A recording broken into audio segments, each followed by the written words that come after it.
Dear students, we had already discussed quite in detail derivatives over one dimension, that is functions from R to R, and that was a recollection of what you were supposed to know from your basic calculus courses.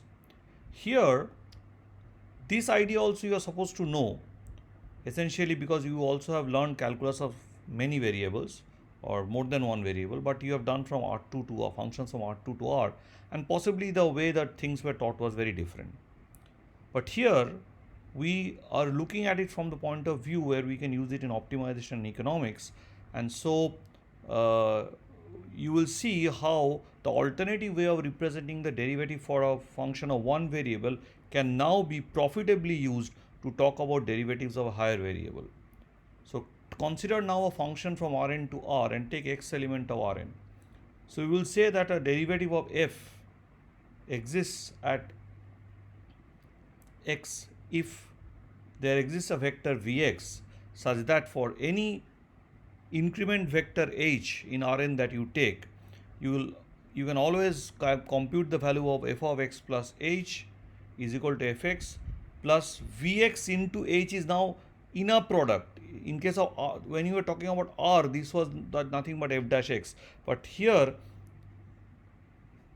we have to see that inner multiplication that was there in the case of R has to be replaced by the inner product plus this error term, which is a small oh term. So a function f is differentiable at x if you can compute, if you make an increment in the variable x and take it to x plus h is a vector here, then f of x plus h can be written in this expression as a kind of a linear approximation of f around x. That is, if this is very small, then f of x plus h plus vx h is a kind of a good approximation of f of x plus h.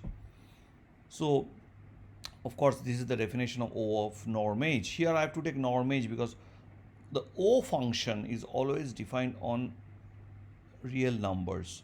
So that is why we are talking about O of norm h. We are not talking about O of h. Now this Vx is called the derivative of x, this vector Vx. And if you do a simple calculation and if you know what are partial derivatives, and I expect you to know what are partial derivatives because it is a basic thing that you learn in calculus, you can show that the Vx vector has components del f del x1, del f del x2, dot dot dot del f del xn. The first component is the partial derivative of f with respect to x1, and partial at the last component the partial derivative of f with respect to xn. And please understand, all of these partial derivatives are themselves functions of x1, x2, xn. So with this knowledge we will now move over to study what is called the notion of local minimizer and strict local minimizer, etc., in the setting of Rn. Now when we come to Rn, our notion of intervals or an open interval would be changed over to an open ball. So when I say what I meant by an open delta neighborhood of a point x in R, that is that is an inner product, that's an open interval or an open interval of the form x minus delta to x plus delta. That is now been replaced. If I am talking about a neighborhood or delta neighborhood of a point x star in Rn, then I am talking about a open ball of radius delta with center x star. So a vector x star is called a local maximizer of f. I am giving it in terms of maximizer. You can talk in terms of minimizer as you have to fill up. I am going to make a switch between minimization and maximization. I, being an optimizer myself, I am more habituated to do things in minimization. But please understand that I am doing this thing for economics students. So in economics we mostly express our things in terms of maximization. So economists are habituated mostly writing max of something. I am habituated in writing min or something. But what I'll do is kind of make a balance, shift between using maximum and shift between using minimum. Maximizing a function is nothing but minimizing the negative of the function. So it's almost a similar sort of game. So you want us to understand that it's all right if you talk about only in terms of minimum or only in terms of maximum. But here I will go back and forth. So I'll do something on maximum, ask you to fill up the case of minimum, and do things on minimum and ask you to fill up the case of maximum. We say that X star is a local maximizer of f over Rn if you can obviously find a delta such that if you take any x in the delta neighborhood of X star, that is a open ball of radius delta centered at X star, such that for any x, f of X star must be bigger than or equal to fx. But as before, I would say that we have to think about the notion of a strict maximizer or strict local minimizer. This is the key notion that is actually helpful when you really make computations. So this is a very intrinsic property which tells you what the actual property of X star is. Not that there will be an anomaly, whether it could be a local minimizer and a global maximizer at the same time, which we had just seen in our last lecture. We say that X star is a strict local maximizer of f over Rn. Again, if you can find a delta such that any x that you take in the delta neighborhood around X star, that is the open ball around X star, f of x must be strictly greater than fx whenever x is not equal to x star. Means except the point x star in the delta neighborhood, for all x in the delta neighborhood, fx star must be strictly greater than fx. So we urge all these to be filled up, this minimum definition for the minimum to be filled up. You can also talk in terms of the global sense, where you don't have to take this b delta thing and you have to write x element of Rn itself. Now, what we are essentially interested in this part of our study is that we are essentially interested in what is called an unconstrained optimization. That is, we are minimizing a function. We want to know a value or a vector in Rn where the function would achieve its minimum or maximum value even locally. So these problems are called unconstrained optimization problem. If you have noticed that we have essentially also spoken about constraint optimization in some sense, because when we will talk about minimizing over a set C, you will immediately talk about constraint optimization. In this chapter, when we start talking about convexity, this adding certain extra restriction on x would come. But for the time being, before we reach convexity, we are going to really talk about only this. Okay.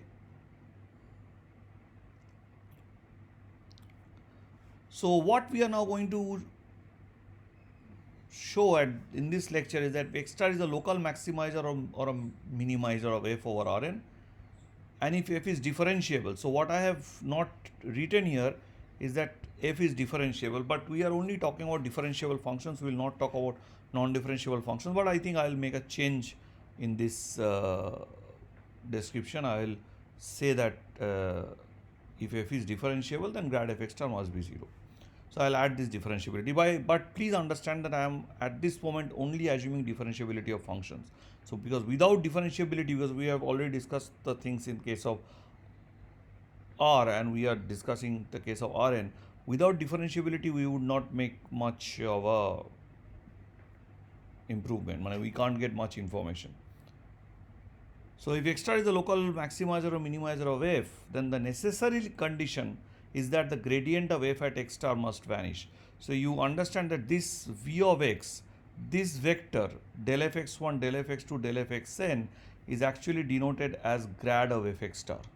So this is nothing but this vector whose components are del fx1, del fx1 dot dot dot del fxn, and this is actually written as grad over fx. So I've forgotten to write that, but that is what the sign is, and most of you know this particular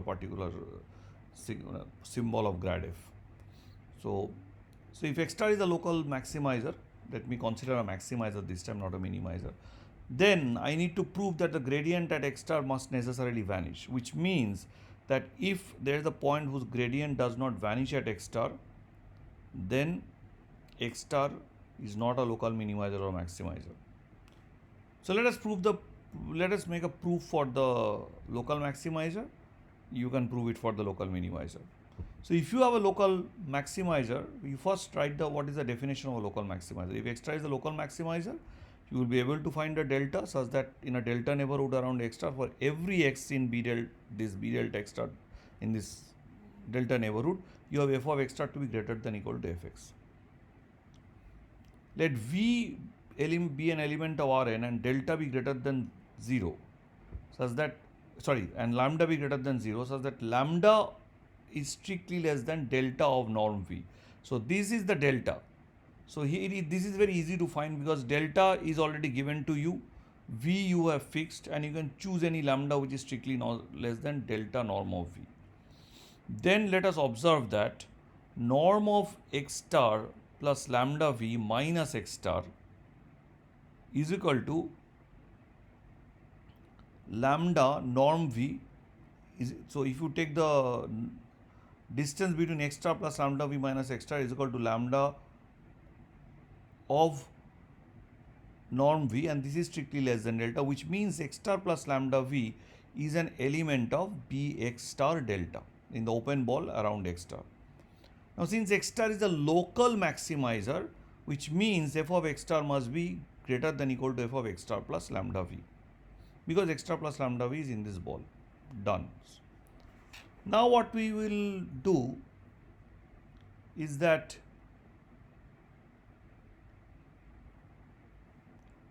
I will actually open up this, write down the definition of the derivative here. I will leave this, I have not written here, I should write that, writing the definition of the derivative and plugging it back to 1. So f of x star plus lambda v is f of x star plus gradient of f of x star lambda v plus O of norm lambda v. So since v is fixed, norm v is fixed, but this lambda can be changed. I can take any lambda smaller than this quantity, delta of norm v. So lambda can be changed. Lambda is a thing greater than 0, but can be changed, can be made as small as I like. So this O lambda norm of lambda v term actually depends on lambda. So it becomes O of lambda term.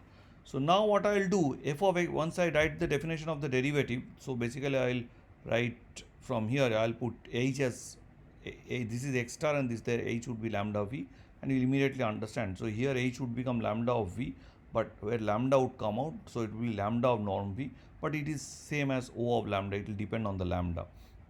So once I do that, I will have this condition.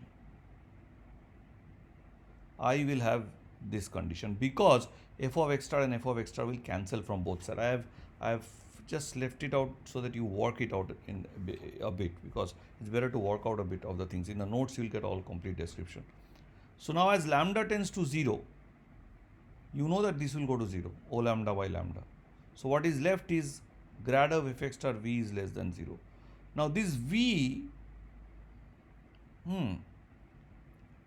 was an arbitrarily chosen v. We had fixed v. We had taken some v and fixed it, right? Lambda was not arbitrarily chosen. Lambda was chosen in this fashion. But v was chosen in the beginning arbitrarily. Let v is element of Rn, any v. So I could choose, instead of v, I could choose norm of v should be norm of fx star. Grad of fx star. In that case, lambda would be chosen to be strictly less than delta of grad of fx star. Okay. So if I had chosen grad of fx star, okay, v to be grad of fx star, I'll get grad of fx star, inner product grad of fx star less than 0, which means norm of grad fx square less than 0. Now using the property of the Euclidean norm, we have grad fx star square equal to 0, and this shows that grad fx star is equal to 0, because if the norm square is 0, then the norm must be 0, and hence grad of fx star must be 0. So norm of x is equal to 0 if and only if the vector x itself is 0. If norm of grad fx star equal to 0, then the vector grad fx star equal to 0, means all the components are 0, means all the partial derivatives are 0. So this is a necessary condition. Please again remember, if x star fails to satisfy this, it cannot be a maximizer or minimizer, and that is why you have to first find a point x star which will satisfy this condition, and then second order conditions or second order sufficient conditions will give us what we will call will tell us how to find a local maximizer or minimizer, whatever, strict local maximizer, strict local minimizer. So you can write down the problem for the minimization as well, that only the inequality will change here, everything would remain the same. This will become greater than equal to 0, greater than equal to 0. here instead of v equal to grad f x star, you have to choose v equal to minus grad f x star, and the whole thing would be the same. So I hope you have understood it, and I hope you go through this very carefully, and we can catch up maybe this weekend and have a discussion where by tomorrow some more material would come up. Thank you very much.